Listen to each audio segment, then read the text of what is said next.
Hi, thanks for checking in on Dimgaard again this week. I'm Dan, the creator of Dimgaard. I guess I'm the face of Dimgaard. Anyway, this past week I didn't get to. I had to cancel my D&D sessions. I had just too much going on with other things, um, and it's not done with Dimgaard. Right, we'll resume next week. But interestingly, as part of the other things I was doing, I had a conversation, and in the aftermath of it, I said, this is something that I should share with other D&D players, that might be useful to them, because it does come up with some degree of frequency. So what happened is I did manage to take a couple of hours and play some poker, which I do, about at least once a week. It's my other pastime interest, and in that I got into a discussion about D&D with the guys I was playing poker with, and then one female. But anyway, and that happens. And if you are a D&D enthusiast, you probably get into discussions with people who don't know D&D really. They may have seen references to it on Stranger Things or Big Bang Theory, but they don't really know what it is. They might think it's some sort of a comic book thing, or they might think it's some sort of a board game. And so I'm gonna hit on three elements here, that comes up in those situations for me. And if you are coming into D&D, and are like, well, what really is D&D? This may be helpful to you. And then if you are a D&D enthusiast in those same type of conversations yourself, this may be useful to you as well. So the three things are, I'm going to go over how I explain D&D to people who don't know what D&D is and really don't have a frame of reference to fit it into their understanding. And I'm going to go into why I think D&D is the best game that one can participate in. Maybe the best social activity that one can engage in, and then I'm going to go into what I try to do with the Dimgaard campaign, and I think I do it with some measure of success. I'm talking here to these people who don't know anything about D&D really, and they're like, well, what is it? And so when that happens, I have developed what I think is a pretty succinct mechanism for describing D&D. And so I will ask them if they read, like if they read series, and hopefully they're familiar with the Harry Potter series, or something along those lines, something where there is an ongoing cast of characters that is serialized, that is sequelized, right?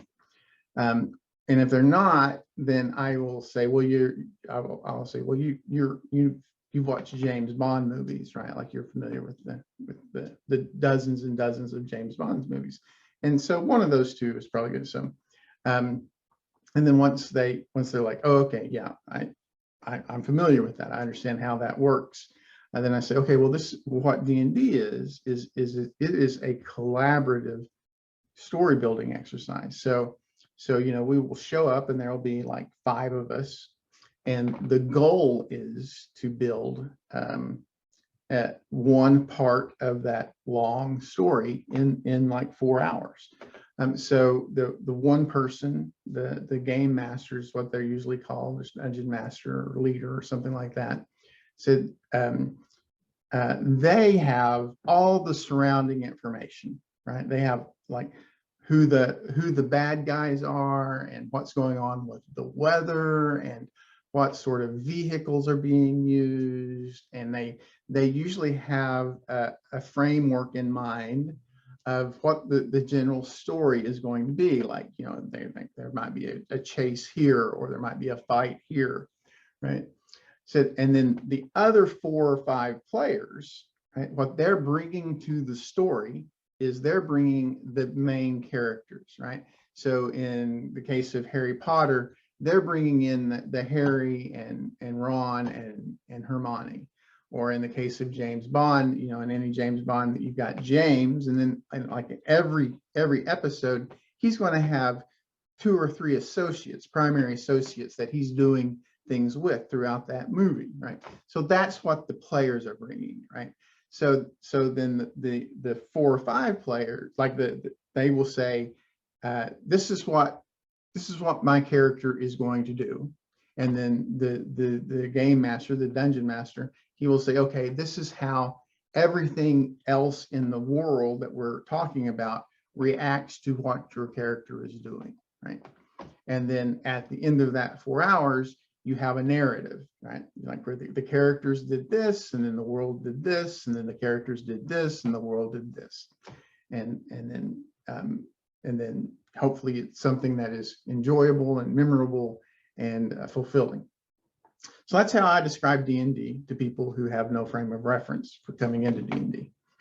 And then as far as why then, you know, I'm 56 years old. I began playing D&D whenever I was 14. I continue to play D&D regularly, avidly, through, you know, 5 editions, and I play at least, well, try to play at least weekly. And so why is that? Why is that? And so I can tell you that so I was something of an athlete whenever I was younger, and you know, I can remember times whenever I was 15, 16 years old playing basketball. You know, there were certain 10-second intervals that to this day I can remember, right? Like the end of certain games, or just certain moments in that, you know, and whenever I engage the people that I played basketball with from whenever I was a teenager, we will often talk about those moments, and it has flavored our lives for the duration. And there have been, and it came out of that experience. And I have always been an avid game player, just love games of all kinds, board games, word games, you know, I wordle daily. I mean, I can tell you that after 56 years of playing a huge variety of different types of games, that I have encountered two that have that same quality that you get in athletics. And by that same quality, I mean that you will have moments that you will remember for your entire life, and which will flavor your entire life in some ways. And one of them is Dungeons and Dragons. The other one is poker, right? Like you can talk to people who are avid poker players, and they can tell you particular 2-minute intervals that affected their life from 50 years ago, right? But Dungeons and Dragons does that too. Like there were moments whenever we were 15, 16 years old, and that were so entertaining and dramatic and fulfilling that to this day, whenever I have, you know, whenever I'm having dinner or whatever with some of those guys, and they were all guys that I played D&D with as a teenager, we will remember certain moments from those campaigns, and you know, they're still there, and it continues on. I think that I still develop those moments. That, you know, I think that, you know, there are things that have occurred in the past month in sessions that if I happen to run into these players in 20 years, we will talk about those things. And you get that experience from no other game, right? Like even if you are a championship level Scrabble player,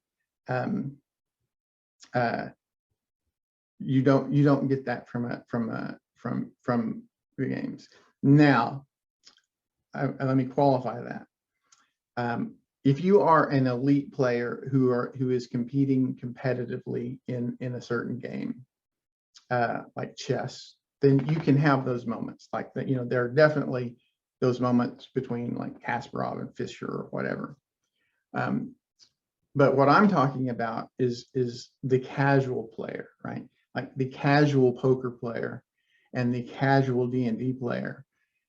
Those moments will evolve. That will flavor your life for decades to come. You don't get that from any other game, right? Like there's no one who remembers the family Monopoly game from 1987, right? Unless, you know, the crazy uncle showed up naked or something. But nothing from intrinsic from the game, right? And so D&D is the only one that does that. And that's why I'm such a big fan of Dungeons and Dragons.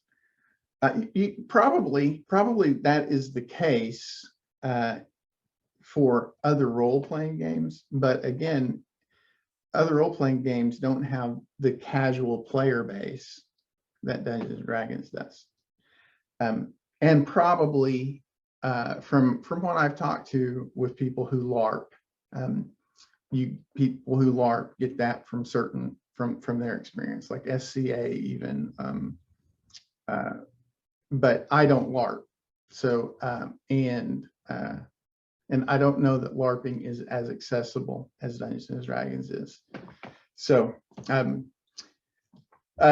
so that's why I'm such a big fan of Dungeons and Dragons. Right. So then let's talk just briefly, hopefully, about Dimgaard and what I try to do with Dimgaard. So I build on that, or I try to build on that with Dimgaard, right? So Dimgaard, so historically for me, those moments in Dungeons and Dragons tend to be rather happenstance, right? They're like, yeah, it's things just sort of come together and you have this really great session, right? But in Dimgaard, I try to deliberately engineer those really great, dramatic, emotional, memorable moments. Now, you know, it's a pretty high bar to set to say, well, we're going to do that every session, right? So we're going to you know, like a typical level of 1 to 20 Dimgaard campaign involves 40-ish sessions, and to say, oh yeah, every single session, all 5 players come away and it's going to be a session they remember for the rest of their life. I don't know. I don't pretend to achieve that. I don't know that I even strive to achieve that.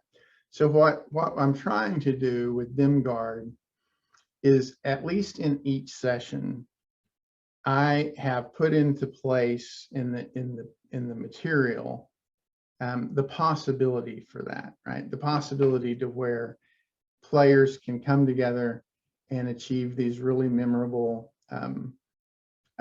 elements, moments that will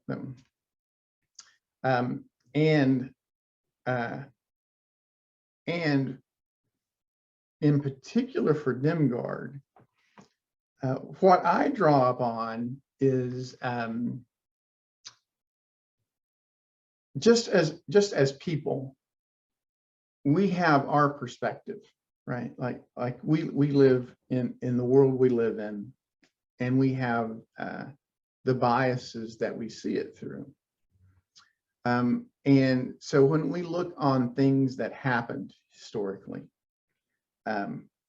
we we judge them based upon our modern sensibilities. And I just, as I don't know, as a matter of personal weirdness, I guess, somewhere along the way, I began to, like, as intellectual exercises, go back and think, well, what would it have been like? Like, what was really going on there? Like, what is the how do people end up doing the things that they do at the times they do them? And when you do that, you end up realizing that things that we just sort of view as universally understood factual based truths are actually matters of perspective. So I'm going to relate a particularly memorable for me as the Dimgaard creator series. So there's a city in Dimgaard called Odil, and historically Odil has been very influential, but it also has been a corrupt city, right? And in particular, Odil, it is an economy that was based upon institutional slavery, right? Like they would send out slavers and they would bring back slaves, and they would add an entire, like, it was originally modeled very much after the early the way that Rome rose, right? So that's what Rome did. Like if you look at the first centuries of Rome, their expansion was driven by, okay, we're going to subjugate these surrounding populations, and as part of that subjugation, they've got to come to Rome and raise our food and work as gladiators and service our homes, and even skilled workers. Like they would co-opt like blacksmiths and masons from subjugated populations. I don't want to use the word enslaved, because they weren't really, like, the entire population was not. It wasn't like the African slave trade. It was more like they said, okay, you are a tribute state, and part of your tribute is you have to provide a certain quantity of slaves to us on an ongoing basis. And so Odil was based upon that model, right? So Odil has this, they have the Odil established class, which in the city of 20,000 was like 2,000. And then they had like a large, like dispossessed, like underclass, who really had no status, just sort of did what they could. And then they had, but then about 50% of the population, the gross population, were slaves. They were at the disposal of those 2,000 ruling class. So in Dimgaard, there were activists who do not like slavery. They work against it, and like for 20 years, whenever players would encounter Odil, they were like, well, this is a terrible place. Look at all these slaves. And so in 2018, as like a little mini campaign in the weekly, there was a series that ended up in the culmination of the abolishment of slavery in Odil, right? And the players were very happy with that. As a DM, I was very happy with that. It was not some, but then the after effects of the abolishment of slavery come into play, and so now then you've got half of this city's population, 10,000 people, don't have a job, right? They don't have a job, and the slave owners, the ones who now have lost their slaves, they're not going to let you keep living in their houses. They're not going to let you. So suddenly you have a 33% homeless population in the city of Odil. And then what does that do? Well, so now then you've got these 33% of former slaves with no property, no income. Many of them become criminals, right? And so you end up with Odile transitioning from this corrupt slave state to this hotbed of organized crime, where the former slaves of Odile are now going out and becoming highwaymen or active raiders against the communities that had formerly been tribute states of Odile. So anyway, and so the aftermath of that, like I still am in contact with players who participated in that campaign. And they said, you know, I came away from that with a whole different perspective on what slavery was as a medieval institution, right? Like I as a American in the 21st century had this perspective of slavery as just this wholly oppressive, abhorrent, non-functional institution, and I came away from that Odile campaign realizing that, well, no, there was some utility to it, that was of value to the greater society, not just to the actual slaveholders, but even like the surrounding, like there was a stability and it explains why slavery persisted so long through human history. Like we forget that you know, for the 20 to 40,000 years that humans have had organized culture, all but 200 of that roughly has involved almost universal slavery. Like almost like if you go previous to the 1800s, there was not a human culture that did not embrace slavery in some form.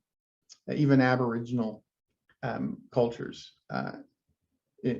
engaged in the enslavement of neighboring populations, and so we see why that was, right? We see, and so that's, you know, that's the type of thing that I in Dimgaard that I'm hoping to achieve. I'm hoping to achieve a better understanding of the human condition and human history, as well as on a personal level, engineer those very memorable, heroic,